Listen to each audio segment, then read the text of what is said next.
The notification popped up on my phone while I was sitting in my home office, reviewing architectural plans for the new pediatric wing at St. Mary's Hospital. My nephew Tyler had tagged me in his Instagram story, and against my better judgment, I clicked on it. There I was, frozen in digital humiliation, a shaky video of me at his 18th birthday party last month, handing him my carefully wrapped gift. The caption read, "Aunt Sarah still shops at discount stores #pooraunt #birthdayfail #collegebound." The video showed Tyler opening my gift, a leather-bound journal and a nice pen set I'd found at a local craft fair. His face in the video said everything: disappointment, embarrassment, the barely concealed eye roll as his friends snickered in the background. "Thanks, Aunt Sarah." His recorded voice dripped with sarcasm. Just what every 18-year-old wants, a diary. The comments were already piling up. "Bro, your aunt gave you homework supplies for your birthday. At least pretend to be grateful, LMAOO. My poor relatives do this too. So cringe." I set my phone down and rubbed my temples. Tyler, my sister Monica's only child, the boy I'd babysat countless times, who I'd tutored through high school math when he was struggling, the same boy who apparently thought I was the family charity case. It wasn't the first time. For years, I'd watched Tyler and Monica exchange knowing looks at family gatherings when I arrived in my sensible Toyota Camry, wearing clothes from Target, carrying my coffee in a reusable mug from home. They had no idea that the discount store where I'd bought his journal was actually a fair trade artisan collective I'd helped fund, or that the pen was handcrafted by a veteran-owned small business I'd invested in. My phone rang. "Monica." "Sarah, I'm so sorry," she began without preamble. "I just saw Tyler's post. I've told him to take it down." "It's fine," I lied, minimizing the architectural plans on my computer screen. "He's just excited about college," Monica continued, making excuses as always. "You know how kids are. He's been stressed about money. Tuition is so expensive these days. Richard and I are taking out a second mortgage just to cover his first year." I made sympathetic noises while pulling up another file on my computer, the Winters Foundation annual report. Page 47 showed a particular line item that Monica would have found very interesting, if she'd ever bothered to ask about my work beyond assuming I was still a part-time bookkeeper. "Anyway," Monica sighed, "I hope you're not too hurt. Tyler does appreciate everything you've done for him, the tutoring, the birthday gifts." "I understand," I said, and I did. I understood that my sister and nephew had created a narrative about poor Aunt Sarah, and nothing I said would change it. They'd made assumptions based on my modest lifestyle, never questioning why someone with my supposed financial limitations had so much free time for volunteer work. "Are you coming to his graduation?" Monica asked. "It's in 3 weeks, though I understand if you can't afford, if you can't make it." "I wouldn't miss it," I assured her. "Tyler's graduating from Elmhurst University, right?" "Yes, we're so proud. Richard knows someone on the board who helped with his application. It's such a prestigious school." I smiled at my computer screen, where Elmhurst University's development office had sent me the latest updates on construction. "I've heard good things about their business program." "Oh, Sarah," Monica's voice took on that patronizing tone I knew so well. "Tyler's not studying business. He's going into marketing and social media. He says that's where the real money is now. Maybe he could help you set up a Facebook page for your little bookkeeping thing?" My little bookkeeping thing. If she only knew that I'd built a financial consulting firm from scratch, sold it for 8 figures 5 years ago, and now spent my time managing charitable foundations and impact investments. "That's kind of him," I said dryly. "I should go. Early morning tomorrow." "Of course, and Sarah, maybe for graduation, instead of a gift, you could just give Tyler a card?" I'd hate for there to be another misunderstanding. After we hung up, I sat in my office, surrounded by the evidence of a life my family had never bothered to understand. Framed letters from grateful scholarship recipients, photos with world leaders at philanthropic summits, the architectural model of the children's hospital wing that would bear my name, quietly, of course, tucked away on a plaque most people would never notice. I pulled up Tyler's Instagram again. The story now had over 200 views, with more comments mocking the poor aunt and her sad gift. One particularly cruel comment came from Tyler's best friend. "Bet she shows up to graduation in the same dress she wore to your 16th birthday. They weren't wrong. I did plan to wear the same dress, a simple navy blue sheath that had served me well at countless board meetings and charity galas. Why waste money on a new outfit when that money could fund another scholarship? 3 weeks passed quickly. I spent them finalizing details that Monica and Tyler would soon discover. ensuring everything was in place for what would certainly be an interesting graduation day. The morning of the ceremony, I arrived at Elmhurst University early, parking my Camry in the visitor lot and making my way to the administration building. Dr. Patricia Hawkins, the university president, was waiting for me in her office. "Sarah," she embraced me warmly, "I can't tell you how excited we are about today's announcement. The board is thrilled."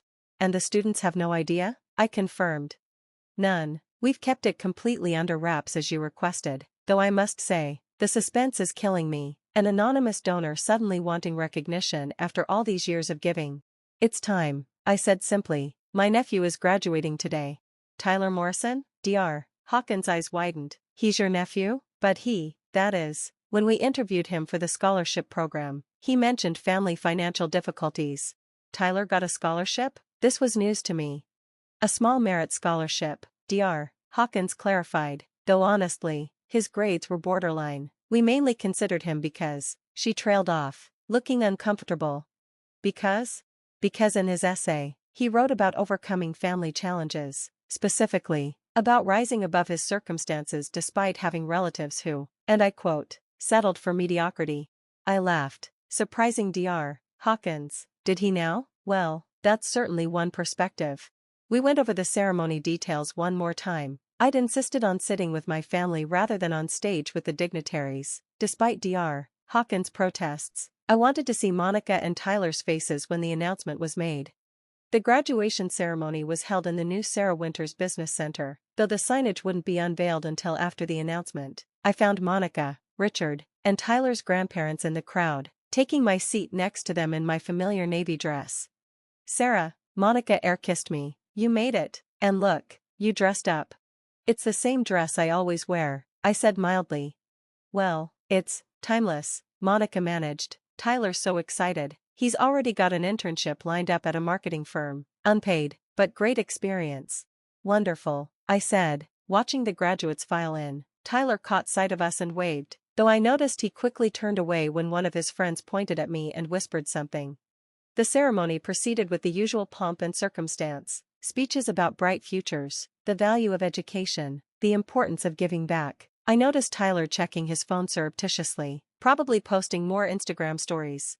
Finally, Dr. Hawkins took the podium for the special announcements. "Before we confer degrees," she began, "I have the privilege of sharing some extraordinary news. For the past 7 years, Elmhurst University has been blessed by an anonymous benefactor whose generosity has transformed our institution." Monica leaned over to whisper, "Rich people and their tax write-offs, right?" I kept my eyes on the stage. "This donor," Dr. Hawkins continued, "has funded our new business center, established 40 full-ride scholarships for first-generation college students, built our computer lab, and renovated our library. Today, I'm thrilled to announce that this benefactor has agreed to finally let us acknowledge their incredible contribution." The audience stirred with interest. I saw Tyler sit up straighter, probably hoping to network with whoever it was. "Ladies and gentlemen, please join me in thanking Sarah Winters, whose vision and generosity have given countless students the opportunity to pursue their dreams." The spotlight found me in the crowd. I stood slowly, giving a small wave as the audience erupted in applause, but I was watching my family. Monica's mouth had dropped open. Richard was fumbling with his program, frantically reading the donor recognition page he'd ignored earlier. Tyler, visible on the graduate platform, had gone completely white. "Ms. Winters has donated over $30 million to Elmhurst University," Dr. Hawkins announced over the applause, "including the building we're sitting in right now. Sarah, would you please join us on stage?" I made my way to the platform, passing Tyler's section. His friends, the same ones who'd mocked my discount store gift, were staring at me with a mixture of awe and horror. Tyler himself looked like he might faint. On stage, Dr. Hawkins handed me the microphone. I'd prepared remarks, but looking out at the sea of young faces, some of whom were here only because of scholarships I'd funded, I decided to speak from the heart. 7 years ago, I began. I sat where you're sitting now, not as a graduate, but as someone who never got the chance to attend college. I was too busy working, building a business, trying to make something of myself without a degree. I succeeded, but I never forgot how much harder that made everything. I found Tyler in the crowd. He was shrinking in his seat. I started donating to Elmhurst because I believe education should be available to everyone, regardless of their financial situation. The 40 students on full scholarships this year, they're here because they had the grades, the drive, and the dreams, they just needed someone to believe in them. I paused, letting that sink in. My nephew graduates today, I continued, and I saw Tyler straighten slightly. He recently shared on social media that I shop at discount stores. He's not wrong. I do shop carefully, because every dollar I don't spend on myself is a dollar I can invest in someone's future. That leather journal I gave him for his birthday? It was made by a young entrepreneur I mentored, who now employs 15 people, but I understand why Tyler didn't see the value in it. Sometimes we're so focused on price tags that we miss the real worth of things. The audience was dead silent. On the platform, Tyler had buried his face in his hands. To the graduates, I concluded, remember that success isn't measured by what you accumulate, but by what you contribute. And sometimes, the relatives you dismiss as failures might just be the ones quietly changing the world. I handed the microphone back to Dr. Hawkins and returned to my seat. The ceremony continued, but I could feel the shift in energy. When Tyler's name was called, he walked across the stage like a zombie, accepting his diploma with none of his earlier swagger. After the ceremony, I was swarmed by administrators, faculty, and grateful scholarship recipients. Through the crowd, I saw Monica pushing her way toward me, her face a study in shock and confusion. "Sarah," she gasped when she finally reached me, $30 million? How is that possible? You're a bookkeeper. I was a bookkeeper, I corrected, 20 years ago. Then I started my own firm, grew it, sold it, and dedicated my life to philanthropy. You never asked, so I never told. But you drive a Camry, you shop at Target, you live in that tiny house. All true, I agreed, because I don't need more. What would I do with a mansion? I'd rather build dormitories. Why buy designer clothes when I can fund design students?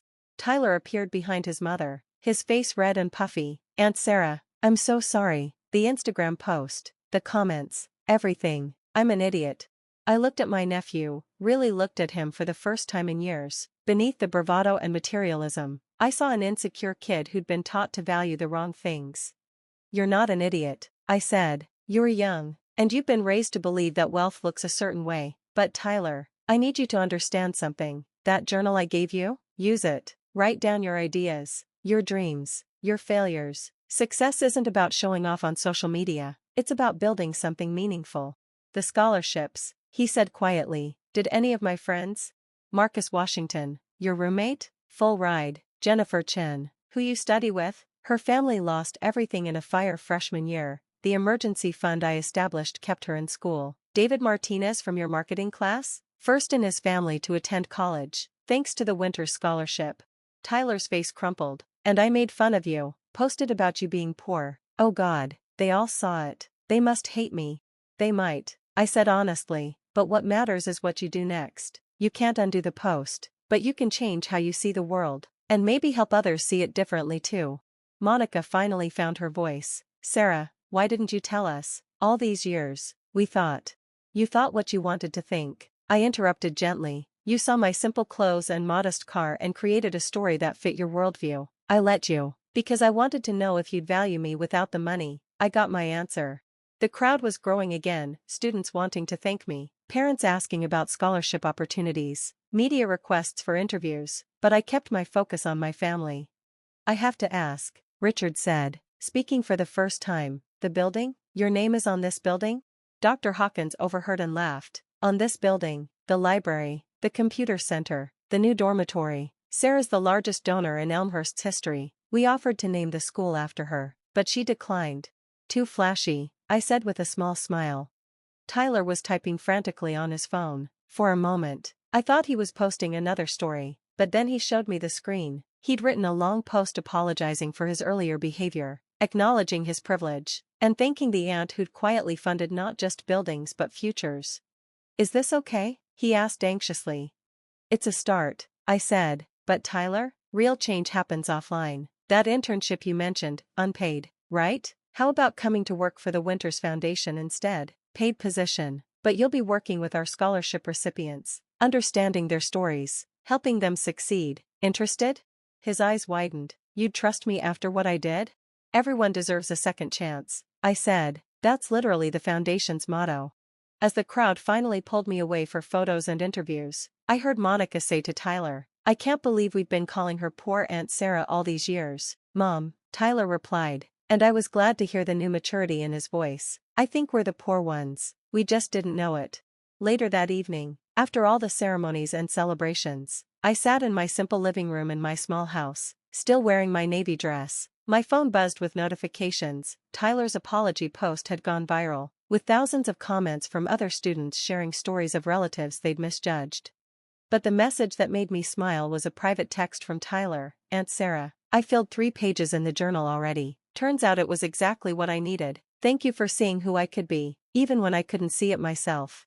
I picked up my own well-worn journal and made a new entry. "Today, Tyler learned that wealth isn't what you have, but what you give." The real gift wasn't the journal, it was the lesson that came with it. Sometimes, the best philanthropy is letting people discover the truth for themselves.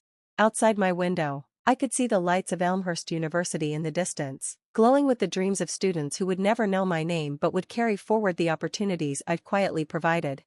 And somewhere on campus, my nephew was learning that his poor aunt had been rich all along, just not in the way he'd been taught to recognize. The discount store journal, it turned out, was worth more than he'd ever imagined. It held his future,